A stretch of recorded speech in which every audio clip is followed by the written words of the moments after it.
И Сергея прочесть. Давайте первый стих. Да, хорошо. Я надеюсь, меня слышно ведь, да? Да, прекрасно. Да, замечательно.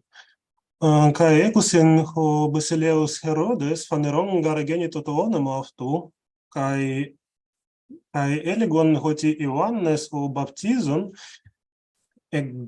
egegertai eknekron, kai diatuta energusin, kai dynamais enafto. Ну, давайте еще и 15 тоже прочтем.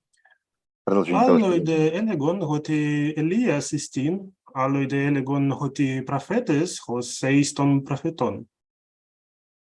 Спасибо. Ну, молва о происходящем дошла до царя Ирода, так как имя Иисуса приобрело известность. Люди говорили, это Иоанн Креститель воскрес из мертвых, и поэтому им совершаются чудеса. Другие говорили, что это Илья, третий, что пророк, как один из древних пророков. Но с точки зрения перевода, если останавливаться на каких-то моментах, где позволил себе относительно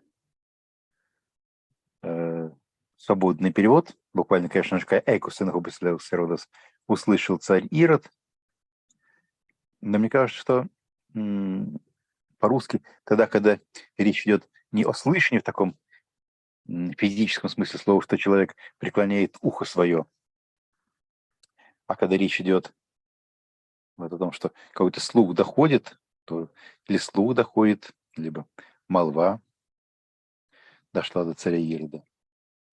Да? Может быть, поскольку нужно делать фразу о происходящем эксплицитной, молва дошла до царя Ирода, так как имя Иисуса приобрело известность.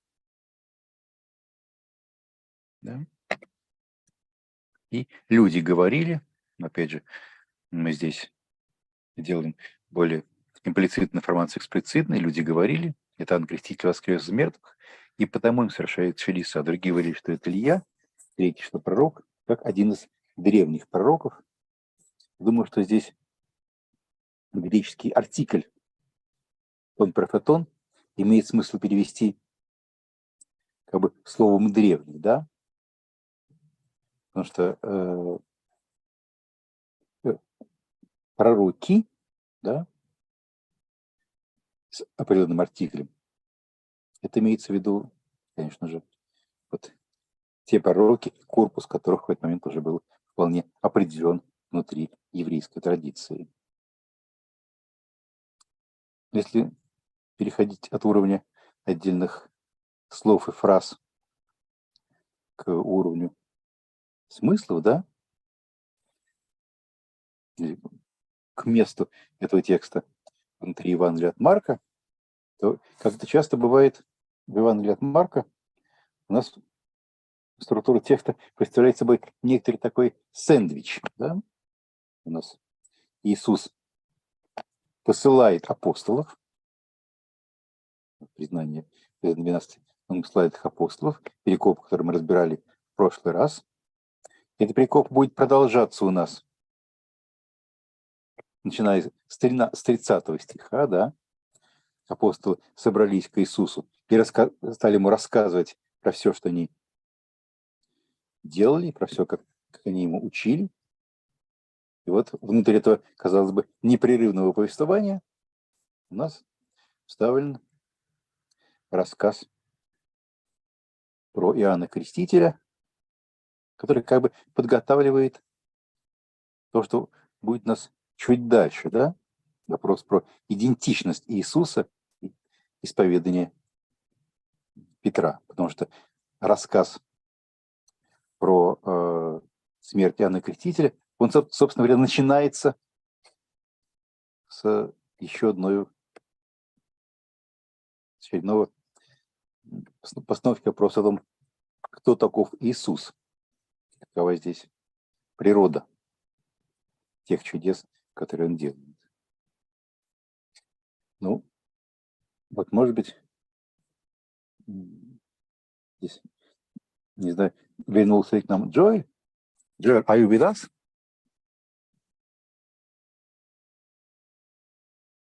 I'm here. Yes. Hello. Okay. I wanted to draw our attention to the word phaneron and to the concept that is behind this. Throughout, it seems that throughout the gospel, we have, in some sense, a contrast between miracles that Jesus does in such a way that everyone can see it and his name becomes known, as we see it here, but at the same time, his identity is hidden. And it seems that this is a very important mark, this contrast between things that are well known. To do that.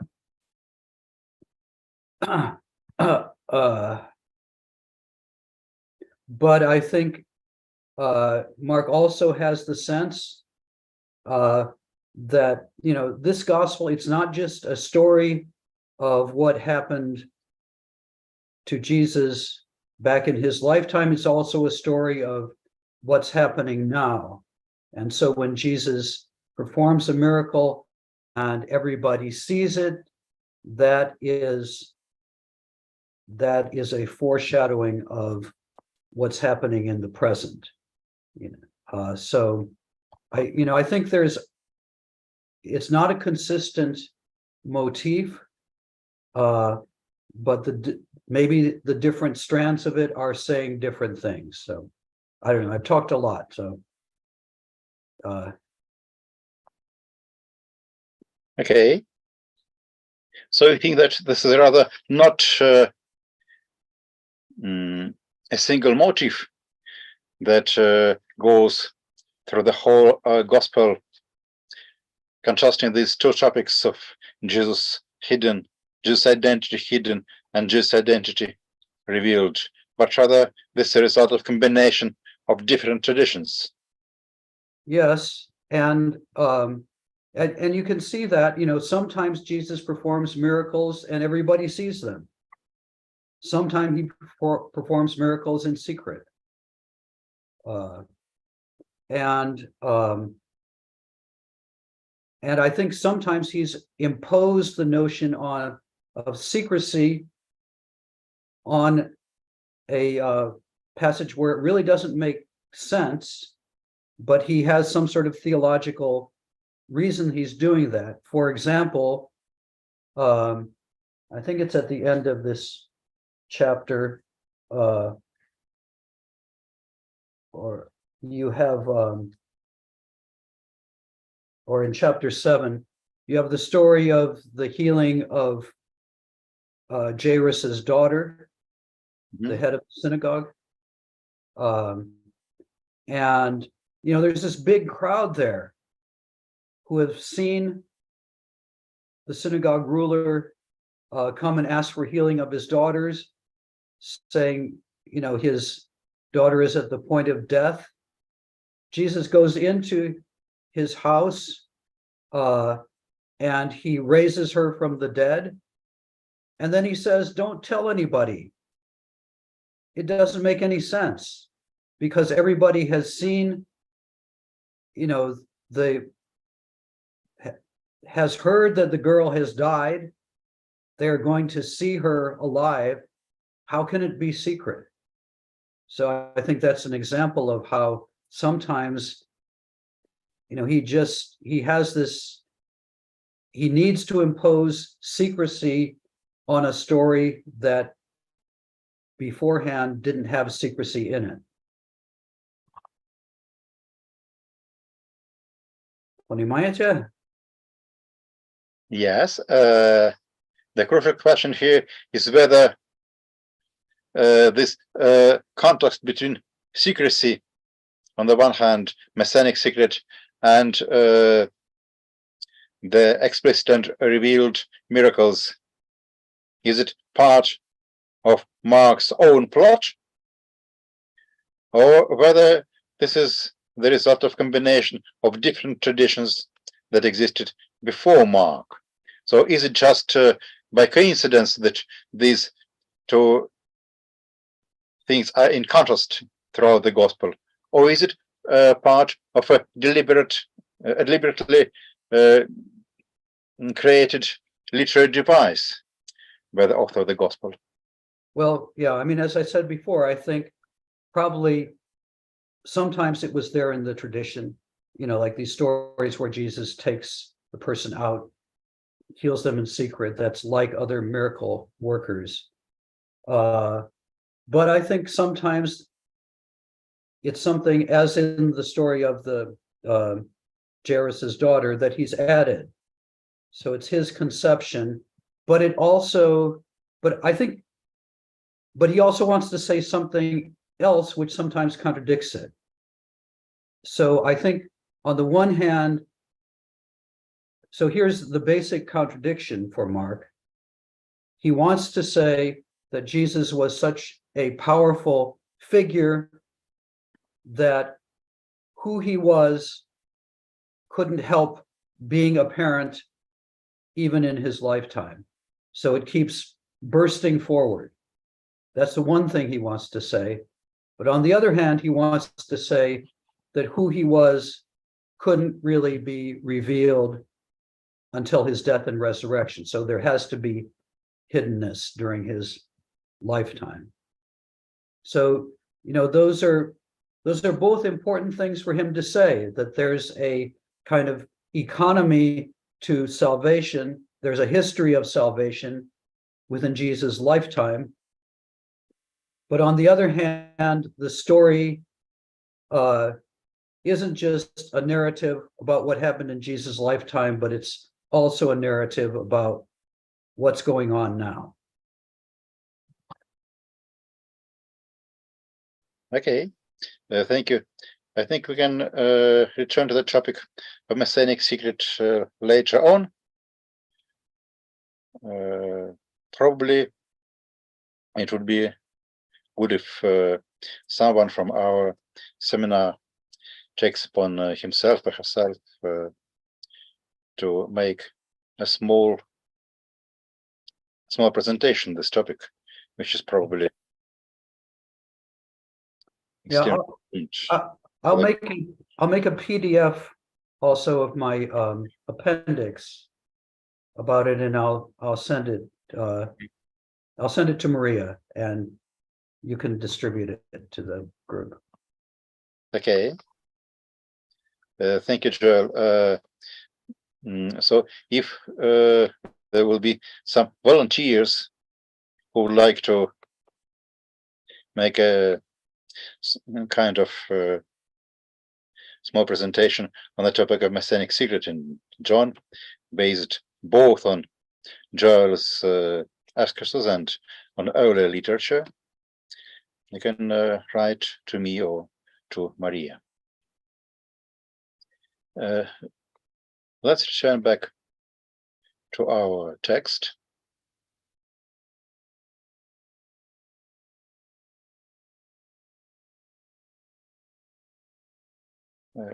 Один момент, one more moment that draws our attention here is that people were saying that Johannes the Baptist resurrected from the world of the dead, and that's the reason why high dynamis, чудеса, как мы в какой-то момент договорились переводить слово динамис, хотя, может, это не окончательное решение, но вроде бы лучшего решения мы не предложили. And that's the reason why he does miracles. In fact, in all four Gospels, we have John performing the act of baptism, but did not have any indications that John performed miracles. Yeah, in fact, the Gospel of John, I think in the Gospel of John, they say John performed no miracles and contrasting it with Jesus. Yes. So the idea that John, who lived before these events and was beheaded and hasn't done any miracles, now he is risen and performs miracles, seems at first glance a bit paradoxical, but probably the word kaidiatuto, energusin dynamis and which is inserted here as an explication why John, who hasn't performed any miracles while he was alive, now becomes a miracle maker, is somehow connected with the idea that the one who has passed through death and resurrection acquires new powers, and among them power to create, to do miracles, because both this diatuto in the Greek text and the comparison of this sentence with the tradition that John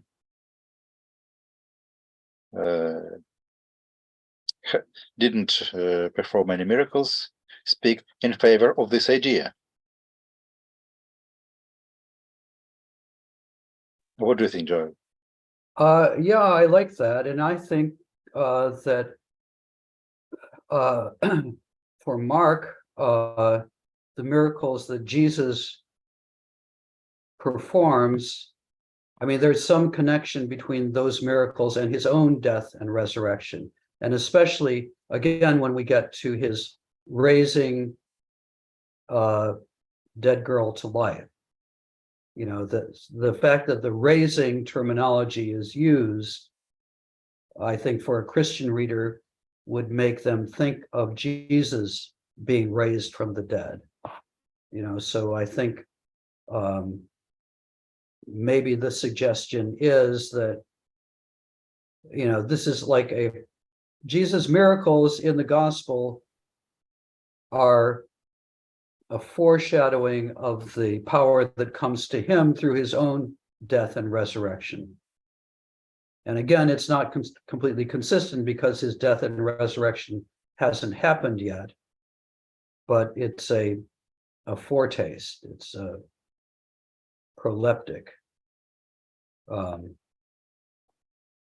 mean, if we can read a lot into what you know, these people are saying, it's just a common opinion that's being relayed here, and it might be right and it might be wrong. It might just be superstition, but I guess I think you're probably right that there's more to it than that. Yes, because if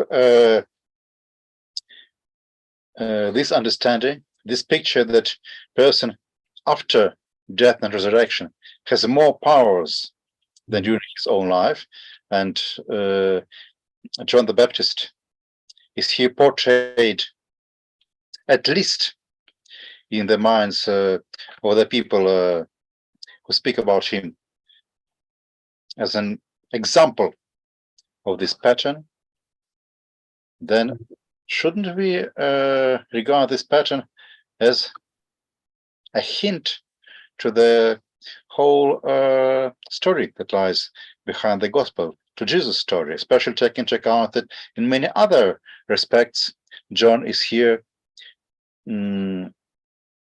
pictured as a forerunner of Jesus, and they both share the same fate of being killed, and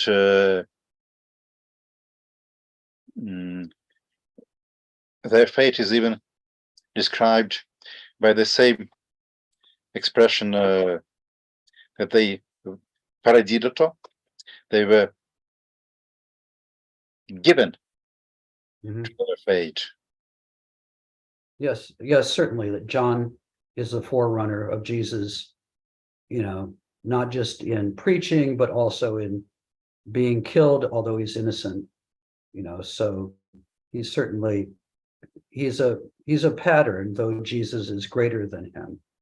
And, and I don't, I'd also point to just, the folklore in which, implements of execution sometimes have magic power, like we have some evidence that I think even nails that were used in crucifixion, were considered to be magic implements. So, this whole idea that power comes out of death, and even that it comes out of especially, the death of somebody who was executed, I think it has some roots in maybe in ancient magical beliefs. And of course, it's been Christianized in Christian circles. Okay, thank you.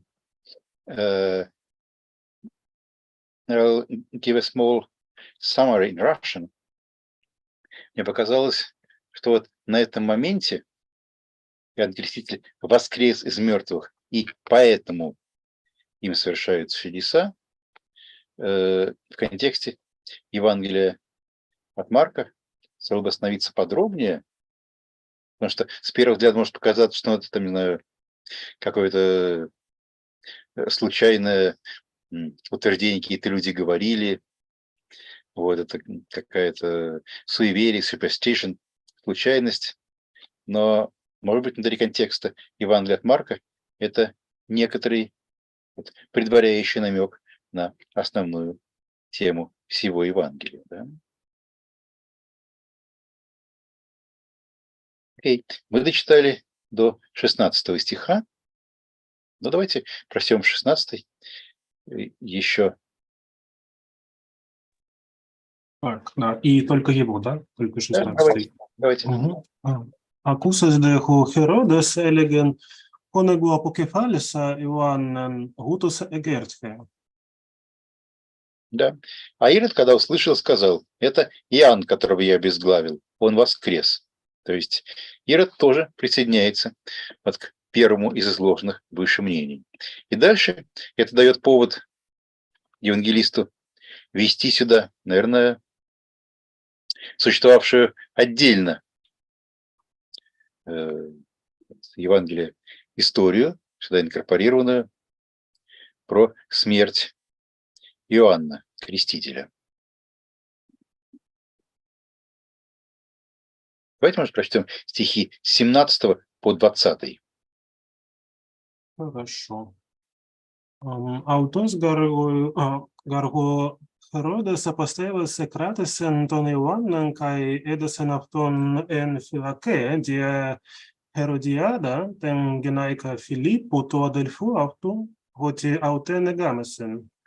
Έλεγεν γαργο Ιωάννας το Χερόδε, ότι ουκ έξιστην σι έχειν ten γυναίκα του αδελφού σου. Χεδε Χεροντιάς ενέχειν αυτό καί έθελεν αυτόν απακτείναι, καί ουκ εδύνατα.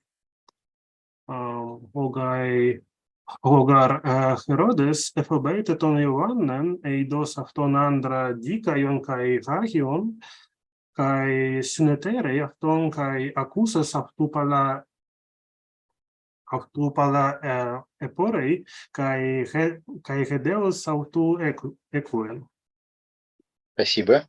А ваша специализация ближе к византийскому или новогреческому, если я правильно понимаю? Да, простите, я этим часто грешу тем, что я схожу на не совсем классическое чтение. Да, я собираюсь быть византинистом. Хорошо, но в любом случае два разных произношения имеют смысл четко разделять друг от друга. Спасибо. Да, простите еще раз. Вот. Дело в том, что Ирод приказал схватить Иоанна, связать и посадить в тюрьму из-за Иродиады, жены брата своего Филиппа. Ирод женился на ней. Иоанн говорил Ироду: «Ты не можешь жить с женой собственного брата». Иродиада ненавидела Иоанна и хотела убить его, но не могла, потому что Ирод чтил Иоанна, зная его как человека праведного и святого, и оберегал его. Слушая Иоанна, Ирод приходил в замешательство, в полное замешательство, но ему нравилось слушать его. Это, честно говоря, вот и как читатель греческого текста, и как переводчик я тоже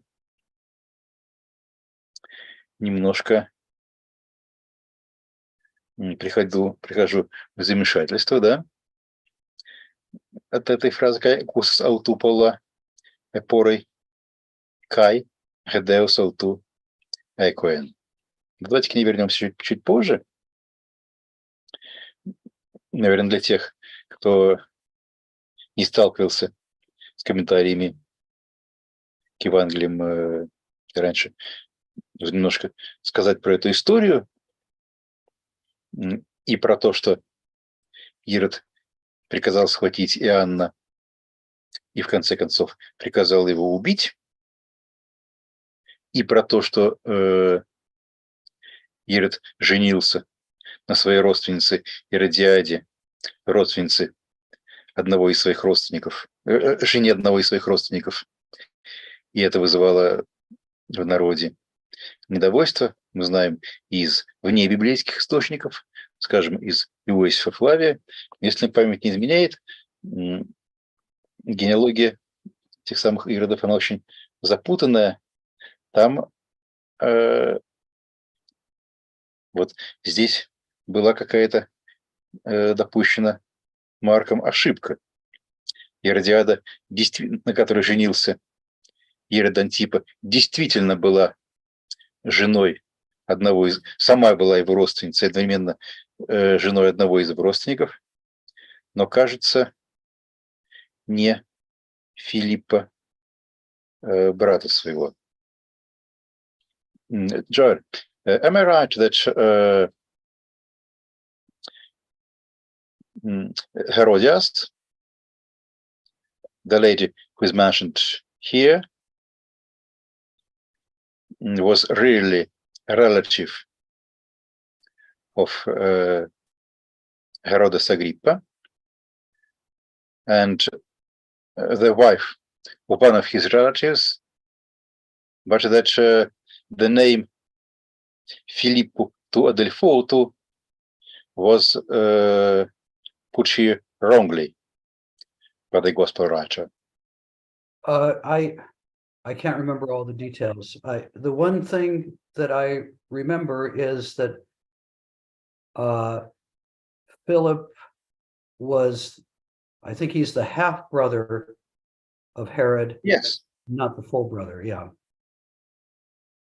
So, and that, and I don't think it's clear if that marital relation is forbidden in the Bible itself, but in later Jewish law, it is forbidden, marriage with the half brother. That's what I remember. I mean, the Herod family tree is very complicated because there was a lot of intermarriage, within the family.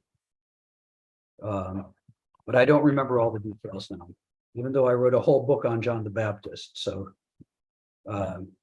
that's my bad, as we say. Yes, the whole family tree is very complicated, both because there were a lot of intermarriages and a lot of divorces. And there's a lot of people named Herod too, by the way. So. But what is important for us here is that this is probably not just a historian's note, but rather a popular legend that came to the gospel writer through some kind of folklore. Yes, well, of course, yeah, I mean, and one way you can see that is comparing the gospel accounts with Josephus, who has a much more realpolitik kind of description, and also our gospel account. It echoes biblical narratives, and especially the Esther story, where the king promises up to half of his kingdom for his wife, and the same phrase occurs here.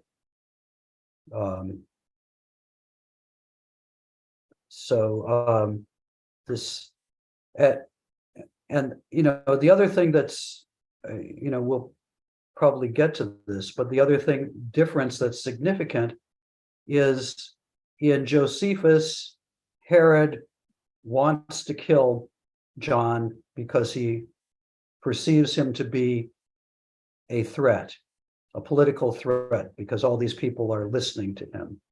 And so he decides to kill him in order to prevent a revolt. In Mark, at least, he doesn't want to kill him. He arrests him because he's creating this trouble about Herod's Antibas's marriage, but he likes to listen to him and he wants to guard him, and he's only manipulated into killing him by these women, scheming women. So there's a contradiction there. And Josephus's version is supported by Matthew, because Matthew also talks about how, even though Matthew is basically following Mark, he also slips in this thing about how Herod wanted to kill Jesus, but he was afraid to because the crowd was on his side.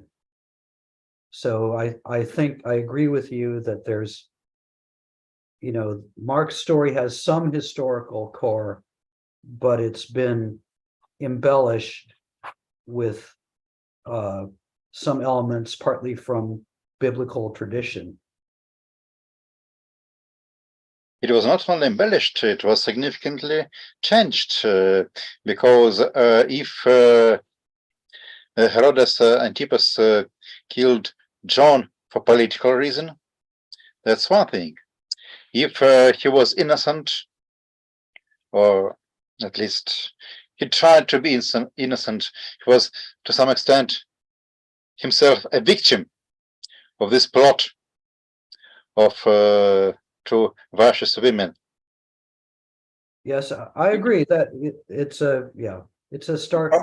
He's acquitted of the guilt. Well, yes. Why? And in that way, he's quite similar to Pontius Pilate. Yes. Right? That he also, I think there also the gospel narrative has made this ruler seem more righteous and more sympathetic than he probably was historically. And in both cases, I think, it goes back to what we were talking about before. Jesus was such a great person, that even rulers who should have been opposed to him didn't want to kill him and had to be manipulated into doing that. I'd see that as a theological embellishment or motif in the case of both Pilate and Herod. The one thing I'd say in defense of Mark's historicity, though, is, if John did challenge, the legitimacy of Herod's marriage, that would have been a serious thing. And you just think of, in societies today that have kind of puritanical governments, like some of the, like Saudi Arabia, places like that embrace a very puritanical religion. If you say something about the ruler's marriage and imply that it's legitimate, that's serious, and that is even like a political transgression. So the line between, this kind of soap opera, marriage stuff and the political can become blurred. Yes. Can we say that from the point of view of real history, what happened there? There was just realpolitik and political cynicism and political pragmatism that caused Herodes to order the execution of John the Baptist. But somehow the gospel writer wants to shift the blame from the ruler to some other forces, maybe because this reference to realpolitik and political cynicism would be too prosaic. Just that's what happens. And here, in some sense, these two women are depicted, though this is not stated clearly, as a kind of puppets that play in the hands of demonic powers. And in this case, the parallel that you have drawn between this story and the treatment of the figure of Pontius Pilatus in Mark becomes even more prominent. Once again, probably in reality, Pontius Pilatus has ordered the execution of Jesus because of political reasons, realpolitik, and cynicism, and so on. But once again, Mark tries to shift the guilt from him, probably not because Mark had some particular sympathy towards Herodes or Pontius Pilatus, but because this shifting of guilt from the decision maker to some other people and forces that manipulate him goes well with his overall idea that both John the Baptist and Jesus are not just victims of some political events, but some forces develop specific plots to destroy them, so that even political leaders become just puppets in the hands of women or demonic Jews who try to manipulate them. Yes, I agree with that entirely, and I think it relates to a verse later in the Gospel, chapter 10, verse 42. Oidate hoti hoidokuntes archein ton ethnon. You know that those who seem to rule the nations. And Excuse me. Wait a second. I must leave for a second.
какие-то возникли люди, которые хотели с нами поговорить из соседнего подъезда. Let's turn back to the topic that we were discussing, namely the role of the rulers. That's the text Joe was speaking about. Hoi docuntes archei ton etnon.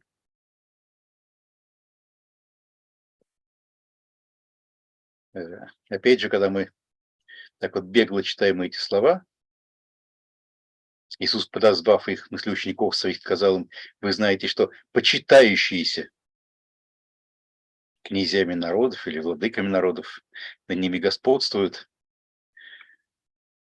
Можно вот это гойдокунтес, почитающиеся, считать, может быть, некоторой такой иронией в адрес больших людей, которые слишком много про себя думают. Но, возможно, Джоэли здесь прав, что вот эти докунтес — это не какой-то случайный элемент, опять же, кусок большой теологии Марка, да, что вот эти самые люди, которые мнят себя, что они архейн тон этно, что они правят народами, на самом деле являются всего лишь орудиями в руках тех самых демонических сил, о которых мы говорим, которые могут здесь действовать либо через вот, еврейских первосвященников, которые предают Иисусу Пилату, либо вот здесь через женщин, которые заставляют буквально Ирода Агриппу казнить Иоанна Крестителя. У нас, я понимаю, что это очень неполиткорректно в современном мире, но с точки зрения еврейской ментальности, еврейской традиции, рубежа Эр, женщина здесь часто выступает как некий такой агент, который соблазняет человека и вводит его в грех. То есть здесь появление, то, что вина сдвигается с Ирода Антипы на окружающих его женщин, это тоже некий такой шаг в сторону того, чтобы в конце концов представить и его, а дальше и этих женщин такими вот марионетками в руках тех сил, что движут миром и движут этим сюжетом. As usual, I just have shown the passage that you referred to and made a small comment on this.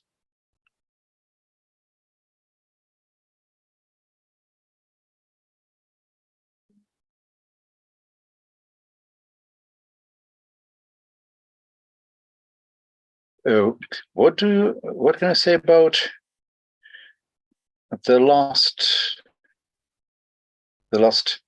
two lines of this verse? Kai acusas autu polla eporei. On the one hand. On the other hand, kai hedeus autu equen. On the one hand, he was very pleased to hear him, but on the other hand, he was at a complete loss hearing this.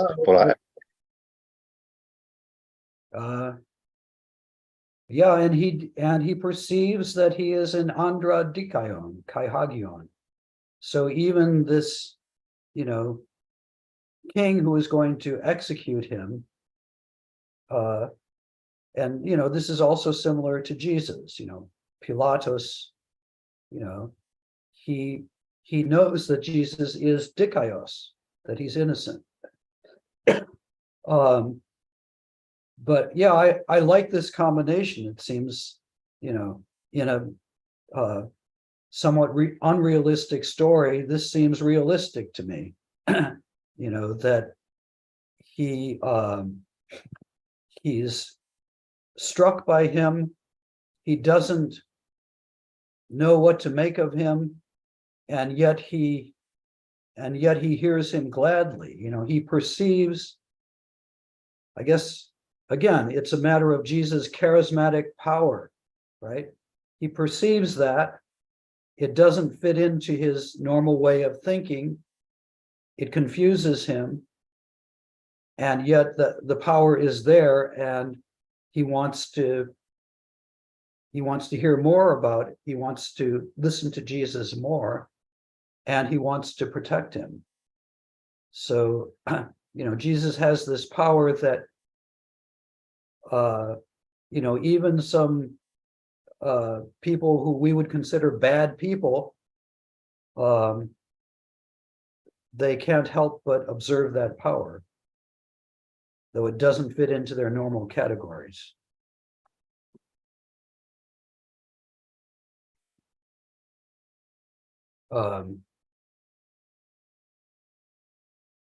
Yes, so in this perspective, these conversations between John the Baptist and Herodes Agrippa also somehow resembles and becomes a forerunner of the short dialogue between Jesus and Pilatus, Pontius Pilatus, in Mark 15. Right. Yeah, and I mean, one thing I'd add, just in terms of the gospel comparisons, is, I mean, I think already in Mark, Pilate is a pretty sympathetic figure.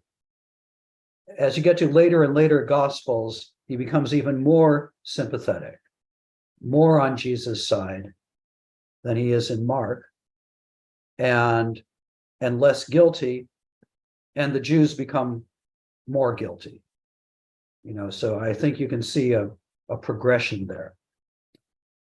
And that probably relates to the changing settings of these gospels.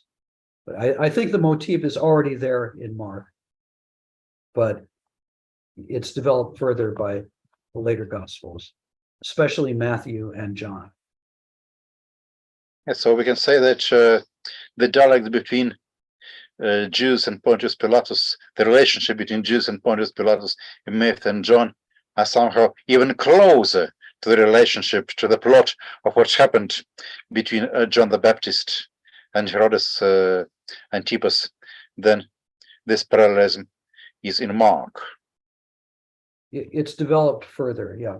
Developed further, but it's still there already in Mark, but later it develops so that in some sense this parallelism with the death of John the Baptist becomes more evident in Matthew, for example. Yeah, yes. So yeah. Because Pilate says, I'm not guilty, and he washes his hands, and he's warned by his wife, don't have anything to do with this righteous man.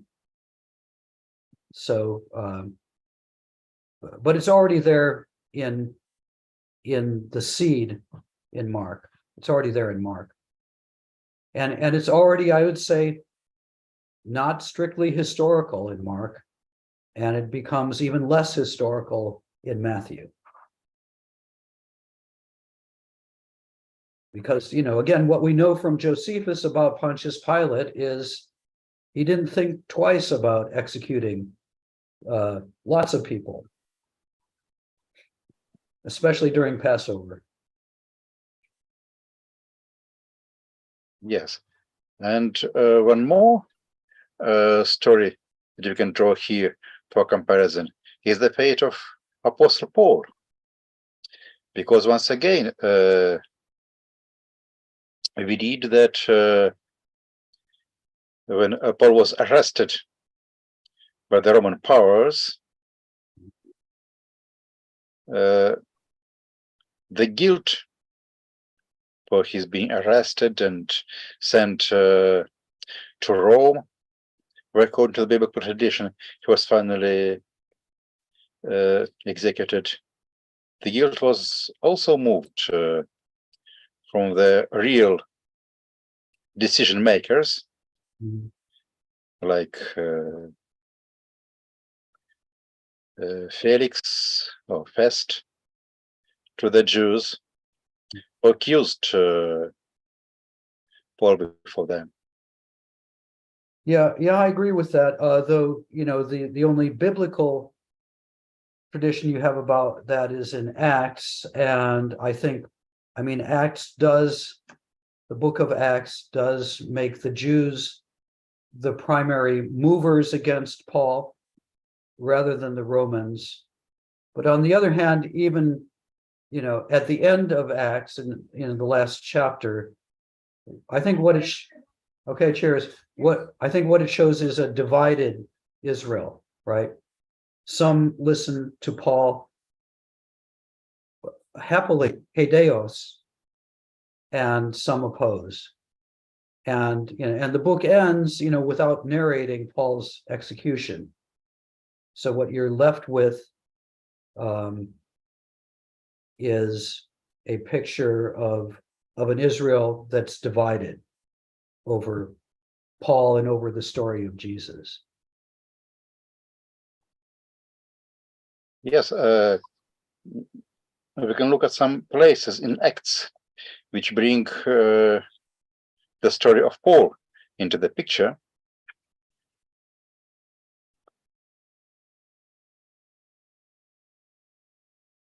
Wait a second.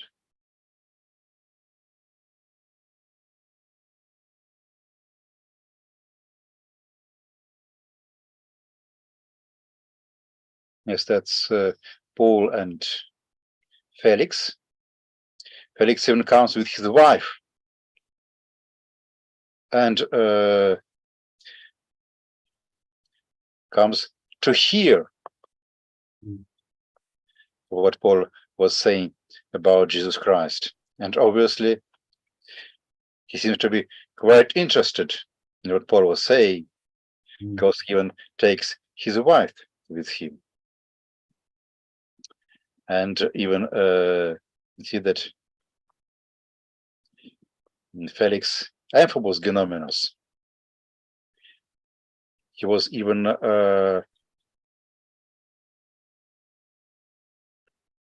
somehow,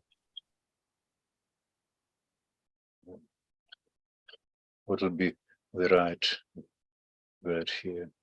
He was frightened, or he was revering, trembled, as King James Version puts here. And this once again resembles what we read here about Herodes and John.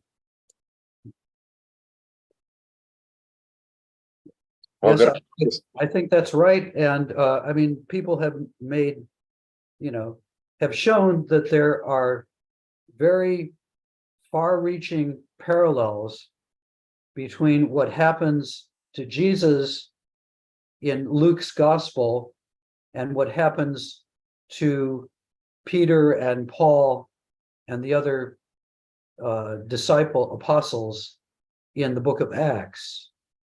And sometimes even, just literary connections. So that parallel is so, I think what is happening in Acts, and we talked about this before, the Gospel of Luke is just the beginning of the story of what Jesus said and did and how people reacted to him. And the book of Acts continues the story.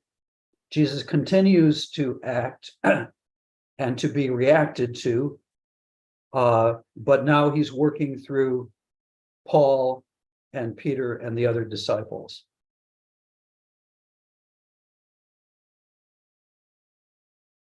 Yes, exactly. Wait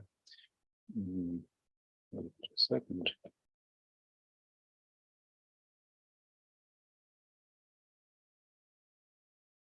You see that even on the level of words, we see here in Mark that Herodes forbade John Ioannan, while we see in Acts that Felix Amphibos Genomenos, and also we see, for example, in the Gospels that when Pontius Pilatus heard that Jesus was perceived by some people as a son of God, he was also frightened. So there is a parallelism between the fate of John and Herodes, the fate of Jesus and Pilatus, the fate of Paul and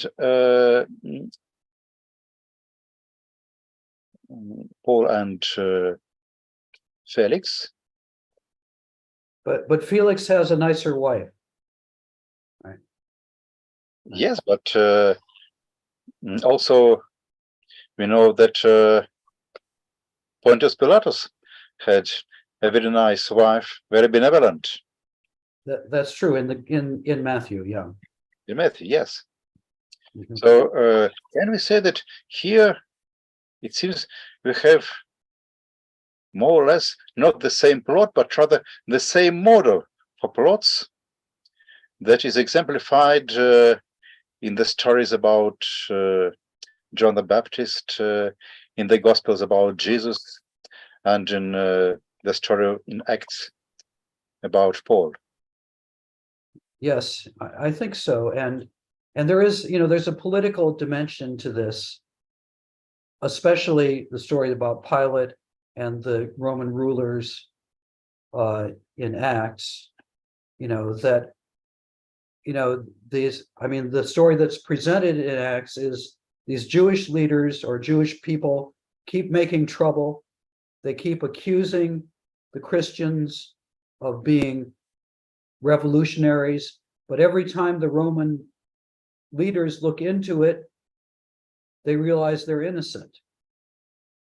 And, we know that Christians were suspected of being some sort of insurrectionists or, some sort of subversive people. And so I think that, partly what these narratives are doing is showing, look, even the rulers, when they really looked into it, when they really got to know John the Baptist or Jesus or Jesus's disciples, they realized that these charges were wrong. So it's partly an apologia about whether or not the Christians were revolutionaries. Yes.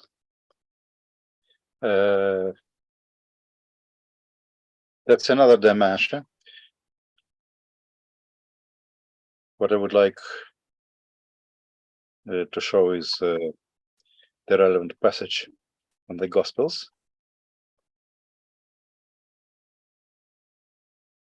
When Pilatus heard that Jesus was believed to be, Jesus was saying about himself he was the Son of God, he malon forbade.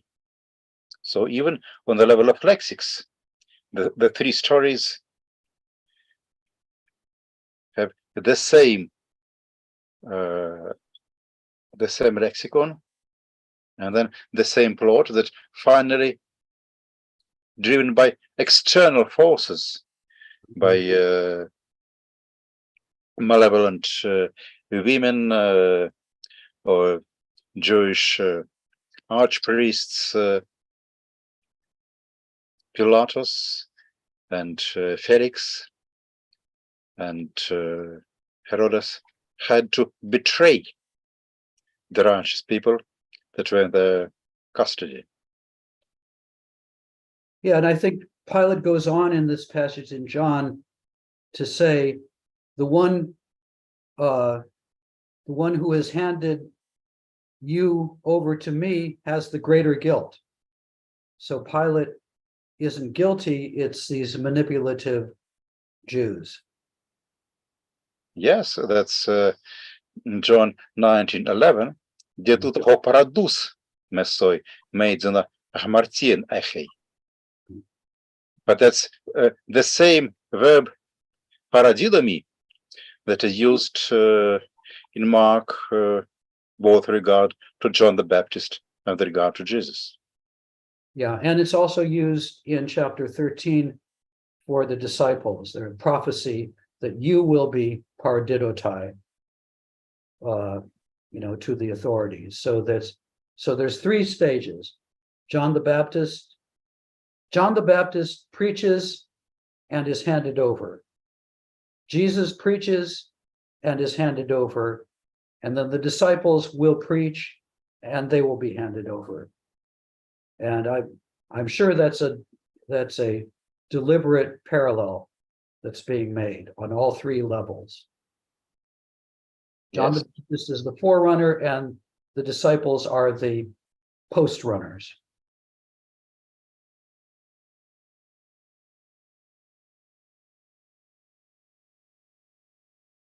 Yes, and here we have the same verb in Acts used with regard to Paul. Oiodai paradosusim, eis heres et non. Just like in the case of the death of Jesus, according to the gospel narrative, it was not Romans, not the ethnoi themselves, but the Jews who handed Jesus over to these ethnoi. But there's one other dimension I think it's important, maybe, and that's that same verb, paradidomai, is used in the Septuagint of Isaiah chapter 53, right? He was handed over to suffering and death. Of the Lord's servant. Yes, I have just brought it to our screen. Yes, Anton paradote eis thanatum hepsycheutu. So I guess, kind of the theological question is, who's doing the handing over? Is it just these human beings? Or is it also, these demonic powers that stand behind the human beings? Or ultimately, is it not God? Because I think the sense that you get from Isaiah 53 is that God is ultimately responsible for this suffering and redemptive death of the Eved Adonai. Yes, exactly. Мы очень часто видим, действительно, особенно в повествовании Марка, что про Иоанна Крестителя, про Иисуса говорится, что они были преданы на смерть, да? Вот преданы язычникам, но это образ, который встает за этой картинкой, он получается каким-то таким очень многозначным, да? С одной стороны, как бы казнь Иисуса распоряжение дает Понтий Пилат, казнь Иоанна Крестителя, распоряжение о казни отдает Ирод Антипа. В случае апостола Павла его в Рим посылают римские прокураторы, но эти прокураторы цари, наместники, они оказываются марионетками в руках, в одном случае, своей жены, в другом случае, еврейских первосвященников или обвинителей Павла, а те, в свою очередь, оказываются марионетками в руках демонических сил, которые за ними стоят, но в конечном счете и за демоническими силами тоже стоят воля Бога, марионетками которого оказываются, в свою очередь, демонические силы. Вот, по-видимому, такая многоярусная картина, если настает, она восходит, вот как справедливо отметил Джоэль, в некоторых местах, по крайней мере, тому, как воспринимались в это время знаменитые пророчества пророка Исаии о рабе Господнем. Вот. Но здесь у нас, как это мы очень часто видим в библейских повествованиях, как бы некоторая теологическая картина накладывается на рассказ о том, что происходило в истории, и рассказ о том, что происходило в истории, он оказывается под очень сильным влиянием, переинтерпретирован вот этой накладывающейся на него теологической матрицей. Но давайте вернемся к самому рассказу. Мы все пока что говорили про то, что здесь и почему происходило, но сам этот рассказ еще не читали. Давайте к нему вернемся. У нас еще есть немножко времени. Давайте, может быть, тогда уже не останавливались на каких-то мелочах, но все же прочтем вот следующий перикоп. У нас есть чтец. Да, да. То есть мы доходим до Легуса, или там еще текст? Да, там еще текст. Давайте, может быть, вот до конца 24 стиха. Угу, хорошо. Kai genomenes hemeres eucairum vote Herodes tois genesivois autu deipnon nepoiesen tois megistasin autu kai tois hiliarchos kai tois protois tes Galalaias kai eselthuses tes Gatros autu Herodiados kai orchesamenes eresento Herode kai tois synonamkeimenois Eipen ho Basileus to Curasiu, aiteson me ho eantheles, kai dosusoi, kai omasen aute palla hoti, простите, hoti ean me aiteses dosusoi heos chemisus tes Basileias, kai exelthus eipen te metriautes tiaitesomai.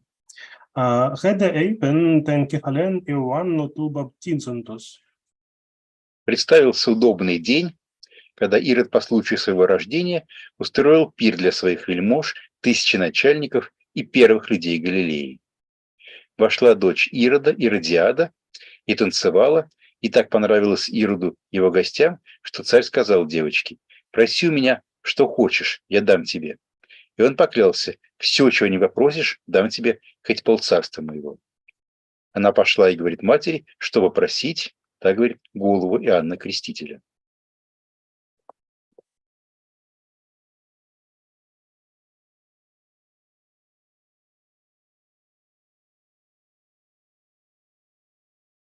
Ну, давайте тогда дочитаем эту историю до конца, чтобы нам в следующий раз начать уже с новой перикопы.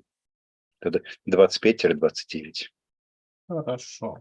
Eselthus euthius metaspudes proston Basileia etes atolegusa, Elohina exautes dos moi epipinaci ten cephalen Ioanno tu baptistu. Kai perilipos genomenos ho Basileus diatus horcus kai tus anakeimenus uk ethelesen aetese, athetese, auten. Kai euthius apastenes ho Basileus speculator epetaxen enen kai ten cephalen autu, kai apelton apekephalisen auton enteflake. Kai enon ten cephalen autu epipinakin, kai eduken auten to Curasio, kai to Curasio eduken auten temetriautes. kai accusantes qui macetai autu elson kai eranto ptoma autu kai efekan autu en nemio. Девочка тотчас спешно идет к царю и просит. Помните наша знаменитая тотчас марковская «Эвтюс». Я хочу, чтобы ты подал мне прямо сейчас на блюде голову Иоанна Крестителя. Царь опечалился, но раз уж была клятва, притом перед гостями, он не стал отказывать ей. Тотчас царь послал палача, приказав принести голову Иоанна. Палач пошел и обезглавил Иоанна в тюрьме. А отрубленную голову принес на блюде и подал девочке, а девочка отдала ее своей матери. Ученики Иоанна, услышав об этом, пришли, забрали тело и положили его в гробницу. Вот мы быстро прочитали эту перикопу. Если еще вот в остающееся у нас время есть вопросы какие-то по этой перикопе или комментарии.